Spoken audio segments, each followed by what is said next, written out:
Rainbow থিমের এই সুন্দর ক্যানভাসটা কাস্টমাইজ করেছেন একটা আপু। আর এই ছিল আমার রেফারেন্স পিক।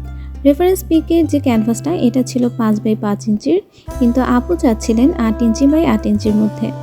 আপু এরকম আরও 3টা ক্যানভাস আমার থেকে কাস্টমাইজ করেছেন, টোটাল 4টা। বাকিগুলোর ভিডিও আমি নেইনি, কারণ জিনিসগুলো যেহেতু প্রায় সেম তাই আমি একটা ক্যানভাসের ভিডিওই আপনাদের সাথে শেয়ার করছি। প্রথমে আমি ক্যানভাসটাকে প্রিপেয়ার করে নিব। যদিও এগুলোকে বলা হয় রেডি ক্যানভাস, কিন্তু তারপরও আমি এই ক্যানভাসগুলোর উপরে জেসো করে নিই।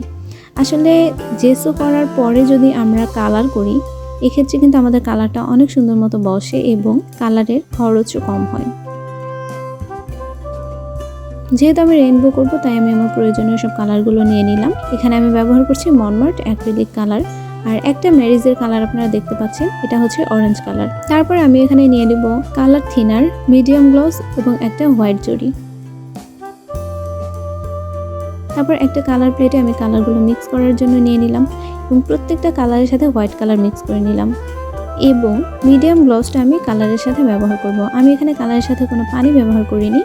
মিডিয়াম গ্লসটা ব্যবহার করার কারণ হচ্ছে এতে করে আমাদের রঙের মধ্যে একটা গ্লসি গ্লসি ভাব আসবে।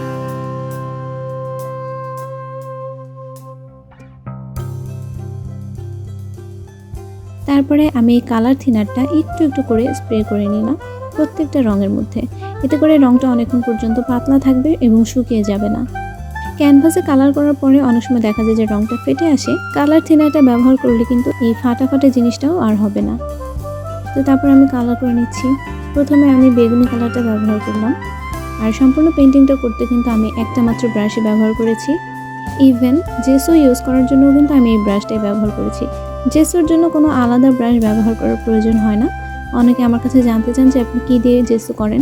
আসলে জেসো একটা ব্রাশ দিয়ে করলেই হয় এবং জেসো করার পরে ব্রাশটা ধুয়ে ফেললে হয়।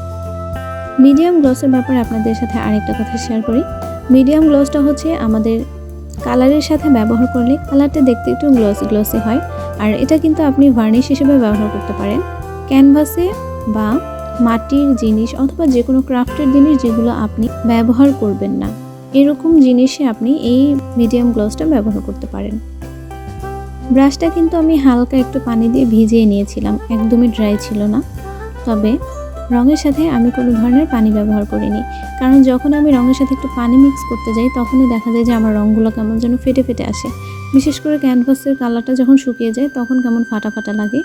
এই জন্য আমি কালার থিনারটা ইউজ করি।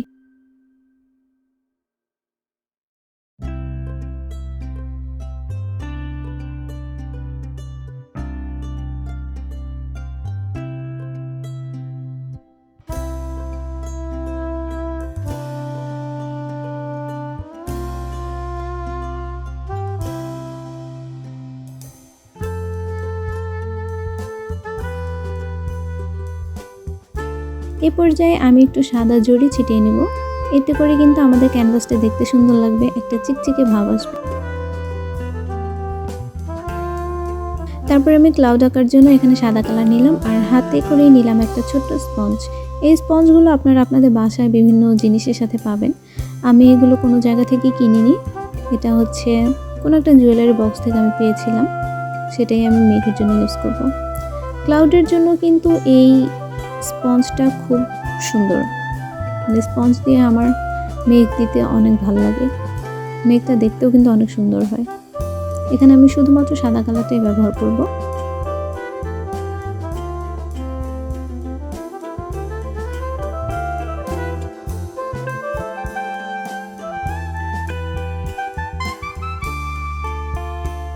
শেষে আমি এখানে একটা চাঁদ এঁকে নিলাম, চাঁদের মধ্যে একটু হালকা পিঙ্ক দিয়ে নিলাম।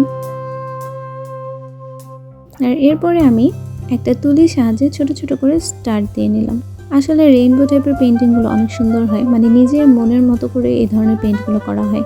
এগুলো কোনো রিয়েলিস্টিক পেন্ট না, এটা হচ্ছে জাস্ট আপনার চোখে ভালো লাগে এই টাইপের একটা পেন্টিং।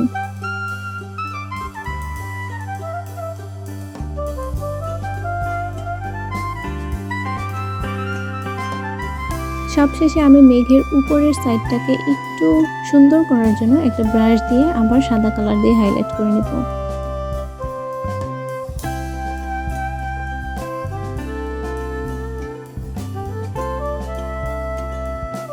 এরপর আমি ক্যানভাসটা শুকিয়ে যাওয়া পর্যন্ত অপেক্ষা করব। একদিন পরে আমি এই ভার্নিশটা ব্যবহার করব। এটা হচ্ছে ক্যামেলের একটা লিকুইড ভার্নিশ। ভার্নিশের ঘ্রাণটা হচ্ছে নেল পলিশের রিমুভারের মতো, তবে এটা খুবই ভালো একটা ভার্নিশ। এখানে কিন্তু আমি মিডিয়াম গ্লসটাও ব্যবহার করতে পারতাম, বাট আমি সেটা করিনি। আমি এখানে শুধু লিকুইড ভার্নিশটা ব্যবহার করেছি। আর এই যে ব্রাশটা দেখতে পাচ্ছেন, এটা দিয়ে আমি ভার্নিশটা দিয়ে থাকি, কারণ ভার্নিশ দেওয়ার পরে ব্রাশটা একটু শক্ত হয়ে আসে।